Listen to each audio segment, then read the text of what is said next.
Mick Jagger never needed to say, "I hate you," because when he didn't like something, he did something far more effective. He dismissed it. He mocked it. Or worse, he pretended it didn't matter. Over the decades, countless bands learned this the hard way. They expected attacks, insults, or public feuds. What they got instead was silence, sarcasm, or a single sentence that quietly destroyed their credibility. That's the dangerous thing about Mick Jagger. When you're one of the most powerful cultural figures in music history, you don't need to shout. A raised eyebrow, a casual comment, a cold interview answer, that's enough. And while Mick rarely used the word hate, his reactions left little doubt about how he felt. Some bands were dismissed as soulless, others as undanceable, others as noise without purpose. Today, we're breaking down 7 bands that discovered something uncomfortable. Being ignored or ridiculed by Mick Jagger could hurt more than being attacked. This isn't about petty insults. It's about ego, legacy, and the quiet power of cultural judgment. And once you see the pattern, you'll realize something unsettling. Mick Jagger wasn't reacting emotionally. He was protecting his throne.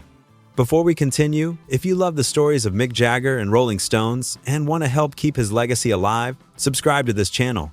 Mick Jagger learned early that direct confrontation is optional when you control the narrative. Unlike many rock stars who thrived on public feuds, Mick perfected something subtler. When asked about artists he didn't respect, he rarely exploded. He smiled, he shrugged, he deflected. And sometimes, he said almost nothing. That restraint wasn't politeness. It was strategy. In rock culture, recognition is currency. When Mick dismissed a band with a vague answer or refused to acknowledge them at all, it sent a message louder than any insult. It implied irrelevance. And for artists desperate to be taken seriously, irrelevance is fatal. This approach also protected Mick. By avoiding emotional outbursts, he positioned himself above the chaos. Critics weren't worth fighting. New movements weren't worth chasing. If something didn't fit his definition of groove, swagger, or performance, it simply failed to register.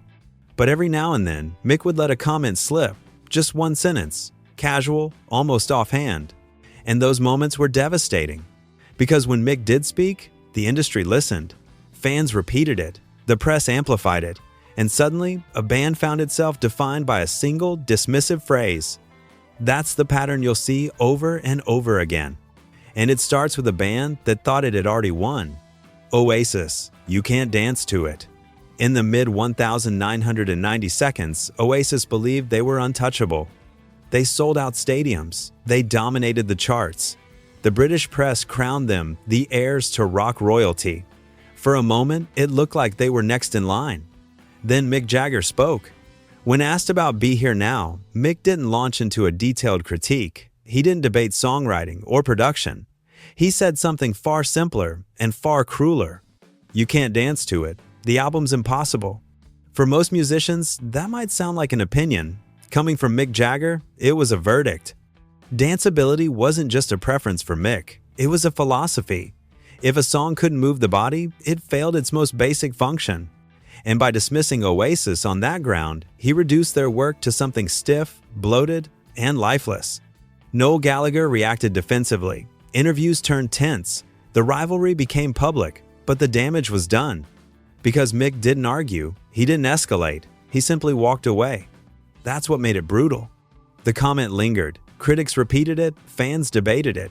And over time, Be Here Now came to be remembered less as a triumph and more as excess. One sentence. No anger.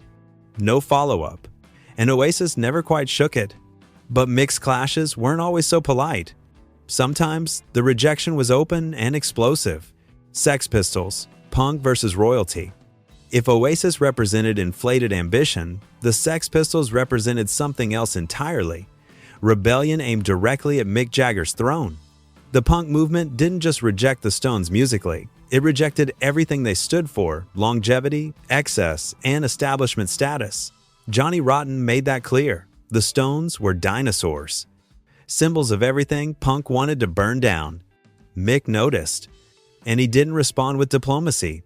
In interviews during the late 1970 seconds, Mick described the punk aesthetic as repulsive and disgusting. Not dangerous, not exciting, just ugly. That choice of words mattered, because Mick wasn't afraid of punk. He was offended by it. To him, punk stripped rock of sensuality, groove, and performance. It replaced swagger with chaos and irony. And while younger audiences embraced that rawness, Mick saw it as anti-art. The clash wasn't just musical, it was philosophical. Punk wanted to destroy the past. Mick wanted to prove it was untouchable. This was one of the rare moments where the hostility was mutual and visible. The press framed it as a generational war, fans took sides, and the idea that the Stones might become obsolete suddenly felt real. But Mick survived it the same way he always did, by outlasting everyone. And when the next generation arrived, his reaction changed again. Nirvana, I never really liked it. When Nirvana exploded in the early 1990 seconds, rock music shifted overnight. Swagger was replaced by discomfort, confidence by vulnerability. Frontmen stopped commanding the stage and started collapsing on it, and for a generation, that felt honest. For Mick Jagger, it didn't. In a 1995 interview, Mick admitted almost casually that he was never really a fan of Nirvana. He described the music as heavy with angst, emotionally dense, and fundamentally disconnected from what he believed rock music should do. That comment mattered because it revealed a deeper divide. Mick had built his career on movement, irony, and control. Kurt Cobain's presence was the opposite, inward, unstable, resistant to spectacle. Where Mick used performance to dominate the audience, Nirvana seemed to reject the audience entirely. This wasn't just taste, it was ideology. Mick didn't attack Kurt personally. He didn't mock the tragedy surrounding the band, but his distance was unmistakable. By refusing to engage emotionally with Nirvana's world, he framed it as a dead end rather than a revolution. To fans of grunge, that sounded like arrogance. To Mick, it was clarity. Rock, in his view, wasn't supposed to wallow, it was supposed to seduce. And when the next band came along, loud, flashy, and unapologetically manufactured, Mick dropped the subtlety altogether. Frankie Goes to Hollywood. Garbage. By the mid-1980 seconds, pop had changed the rules again. Image mattered more than musicianship. Shock replaced danger. And some bands were built not in rehearsal rooms, but in boardrooms. Frankie Goes to Hollywood embodied that shift. When Mick Jagger was asked about them, he didn't hesitate. He called the band garbage. At another moment, he went even further, labeling them the worst act he had ever seen. There was no irony, no restraint, just contempt. The comment stunned people, not because critics hadn't said similar things, but because Mick rarely spoke that bluntly. This wasn't a generational misunderstanding or a stylistic disagreement. It was outright rejection. To Mick, Frankie Goes to Hollywood represented everything rock should resist: artificial shock, empty provocation, and performance without substance. The band's success didn't impress him. It offended him. What made this moment especially brutal was its imbalance. Frankie couldn't fight back. They weren't cultural equals, and Mick didn't need to justify himself. One sentence from him carried more weight than 100 chart positions. This chapter exposed something important. When Mick felt the soul of rock was being diluted, he stopped being diplomatic. And yet, there was one rival he never attacked directly, perhaps because the comparison was too close for comfort. Led Zeppelin, the rivalry he never acknowledged. Led Zeppelin and the Rolling Stones shared more than a country. They shared an era, an audience, and a claim to greatness. And that's exactly why Mick Jagger's silence toward Led Zeppelin spoke volumes. Unlike his comments about punk, grunge, or pop acts, Mick rarely praised Zeppelin. He didn't openly criticize them either. He simply kept his distance. Interviews drifted away from the subject. Compliments were conspicuously absent. Biographers and critics have long pointed out the tension beneath that silence. Zeppelin's music leaned toward excess long solos, mythic imagery, overwhelming volume. The Stones, by contrast, valued groove, restraint, and movement. Where Zeppelin aimed for transcendence, Mick aimed for control. To acknowledge Zeppelin as equals would have been to admit competition. So, he didn't. That absence of recognition became its own statement. In a culture where praise is freely given, withholding it can be the sharpest weapon of all. Fans noticed, journalists noticed, and over time, the idea solidified. Mick didn't respect Zeppelin's approach to rock even if he respected their success. This wasn't hatred in the traditional sense. It was something colder. And when rock grew heavier still, Mick's patience ran out completely. Metallica, no swing, no soul. As rock music grew heavier, louder, and more aggressive, Mick Jagger felt increasingly disconnected. Heavy metal wasn't just another genre to him, it was a different culture, one built on power, speed, and domination rather than groove, movement, and irony. And Metallica became the clearest symbol of that divide. Mick never attacked Metallica with the same cruelty he reserved for other acts, but his dismissiveness was unmistakable. In multiple interviews, he questioned metal's lack of swing, its obsession with aggression, and its inability to create sensuality or dance. To Mick, rock music without movement missed the point entirely. Metallica represented technical dominance and emotional force, but not seduction, not ambiguity, not playfulness, and certainly not irony. Where Mick believed rock should invite the listener in, metal seemed to confront them head-on. That philosophical clash mattered.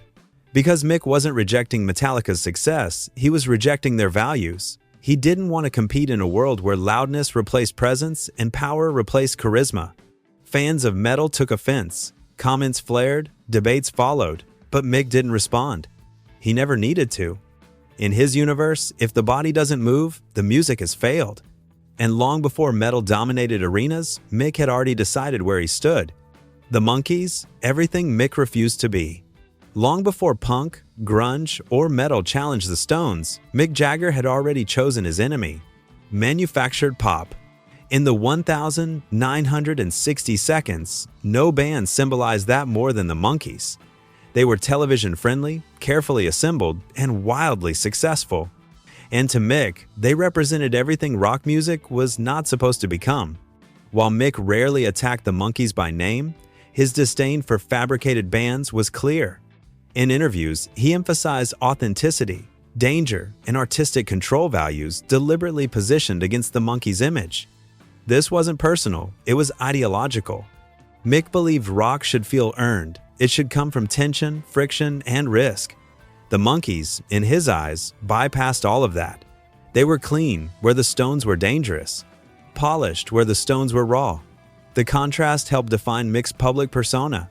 By rejecting bands like the Monkees, he reinforced the Stones' identity as something real, threatening, and culturally essential. Even their critics understood the message: this band wasn't safe. That rejection shaped decades of rock culture. It drew a line that many artists still navigate today. And by the time Mick looked back at all these clashes, one thing became clear: none of this was accidental. So did Mick Jagger really hate these bands? Not in the way most people imagine. What Mick practiced wasn't hatred, it was judgment.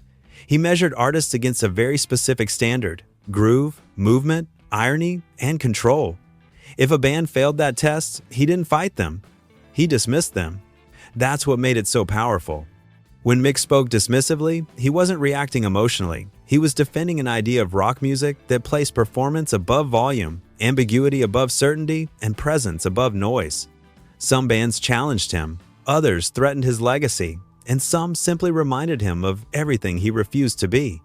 That's why these moments still resonate. They reveal how Mick sees the world and why he has outlasted nearly every movement that tried to replace him. If this breakdown changed how you see Mick Jagger or made you rethink these rivalries, this is exactly what this channel is about. Subscribe, like this video, and tell me in the comments: which of these bands do you think Mick truly despised, and which ones do you think he secretly respected?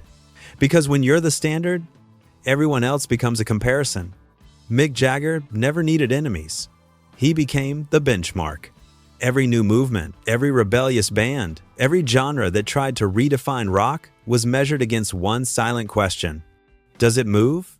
Does it seduce? Does it last? When the answer was no, Mick didn't fight. He didn't explain. He simply stepped aside and let time do the damage. That's why these moments still sting decades later. They weren't arguments, they were verdicts. And in a world obsessed with noise, outrage, and reaction, Mick Jagger's greatest power was knowing when to say almost nothing at all. Because sometimes silence is louder than hate.